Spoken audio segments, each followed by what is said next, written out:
Olá, alunos, tudo bem com vocês? Eu sou a professora Daniela e hoje na nossa aula de matemática nós vamos falar sobre dezenas e centenas. Falaremos também sobre grupos de 10, composição e decomposição dos numerais com material dourado, antecessores e sucessores. Vamos lá?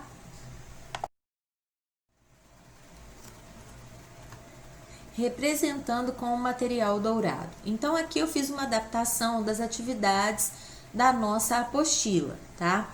Nós temos aí os números 42, 65, 113 e 130. Como nós vamos representar esses numerais com o material dourado? Vamos lá.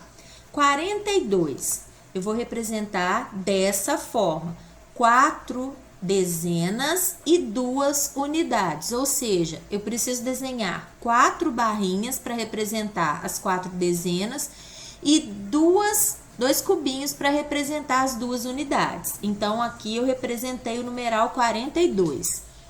Agora, vamos representar o numeral 65. Eu vou representar dessa maneira: 6 barrinhas e 5 cubinhos.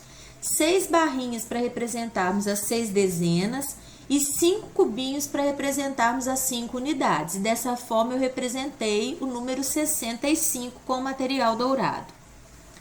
Vamos agora para o número 113. Nós começamos a estudar as centenas na aula passada e vamos nos lembrar de que todas as vezes em que eu tenho 10 dezenas, eu posso trocar as 10 barrinhas por uma placa que representa a centena. Então, o numeral 113 vai ser representado da seguinte maneira: uma placa representando a centena, uma placa representando as dezenas e 3 cubinhos representando as unidades. Então, dessa forma, eu represento o número 113 com material dourado. Por último, o número 130. Então, eu vou representar uma plaquinha e 3 barrinhas. Uma plaquinha para representar as centenas e 3 barrinhas para representar as dezenas. Dessa forma, eu represento o número 130 com material dourado.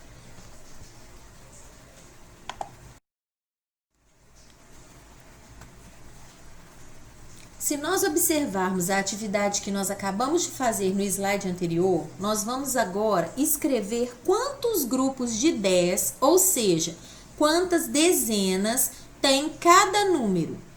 Mas antes disso, a gente precisa lembrar, né, pessoal, que, olha aqui, ó, uma centena tem 10 grupos de 10, tá? Uma centena tem 10 grupos de 10. Então, vamos lá. Letra A, 42. Quantos grupos de 10 nós temos no numeral 42? Quantas dezenas ela tem? 4 dezenas, então tem 4 grupos de 10. Na letra B, nós temos o número 65. Quantos grupos de 10 tem esse numeral? Ou seja, quantas dezenas tem o número 65? Ele tem 6 dezenas. Agora, nós chegamos na centena. Se a gente for lembrar que uma centena tem 10 grupos de 10, então eu vou contar da seguinte forma, pessoal, atenção. Aqui na casinha da centena eu tenho 10 grupos de 10, mais uma dezena, 10 mais 1, eu tenho 11 grupos de 10, tá? Agora vamos para a letra D, 130. Lembrando que uma centena tem 10 grupos de 10, mais 3 dezenas aqui. Então, 10 mais 3, 13. Ou seja, o número 130 tem 13 grupos de 10.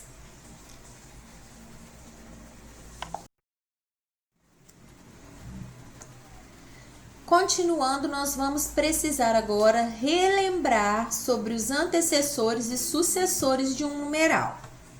Lembre-se, você lembra o que é antecessor e sucessor? O antecessor de um número é o número que vem logo antes dele, tá? O antecessor é o que vem logo antes. O sucessor de um número é o número que vem logo depois. Por que logo antes e logo depois? Porque é o que vem coladinho naquele número, tá? Então, vamos agora, que a gente já lembrou que é antecessor e sucessor, vamos fazer as próximas atividades.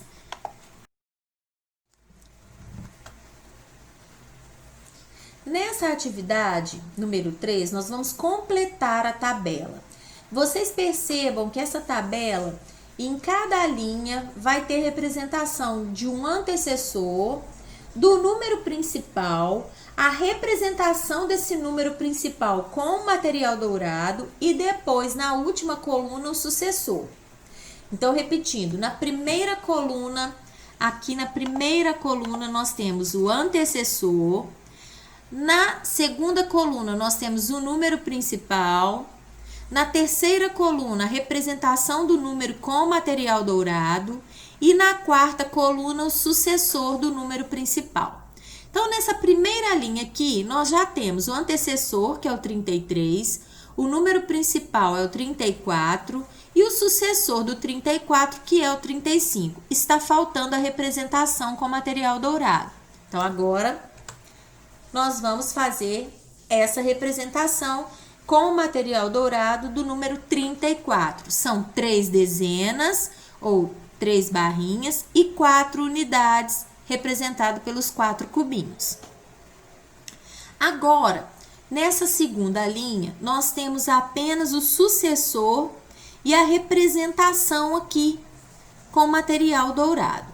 O sucessor do número principal é 93. Isso quer dizer que o número principal é 92, né? O sucessor é o 93. Então, se é o 92, nós temos que terminar a representação no material dourado, porque no material dourado só tem 9 barrinhas. Falta representar as unidades. Então, completamos aí com as 2 unidades, que são os 2 cubinhos. E quem é o antecessor do 92? Quem vem antes dele? O 91. Muito bem. Na terceira linha, nós temos aqui o número principal, que é o 100. E aqui nós temos a plaquinha representando uma centena. Então, a representação do material dourado já está completinha. Falta a gente colocar o antecessor e o sucessor. Então, vamos lá. O antecessor de 100 é o 99. E o sucessor de 100 é 101. Muito bem, vamos continuar com as atividades. Agora, pessoal, continuando com a mesma atividade do slide anterior, nós temos nessa linha o antecessor do número, que é o 108. E aqui nós temos uma placa de material dourado representando uma centena. Se o antecessor é o 108, quem é o número principal? 109. Antes dele é o 108. Se o 109 é o número principal, eu preciso completar material dourado, porque ali só tem uma placa indicando uma centena. Falta representar as unidades, que são 9 unidades. Então, eu vou desenhar os 9 cubinhos das unidades. E o sucessor do 109 é o 110. Isso aí. Nessa última linha, nós temos uma placa representando uma centena. E sabemos que o sucessor do número principal é 122. Se o sucessor é o 122, então o número principal é 121. E o antecessor de 121 é 120. Mas eu preciso completar o material dourado ainda, porque aqui eu só tenho a representação de uma centena. E o número tem uma centena, 2 dezenas e uma unidade. Então, faltam 2 dezenas e uma unidade, que representados no material dourado são 2 barrinhas e 1 cubinho. Correto? Bom, pessoal, essa foi a nossa aula de hoje, nossas atividades. Espero que vocês tenham gostado. Nós vamos agora para a plataforma realizar as atividades referentes a esse assunto. Um abraço e até a próxima aula.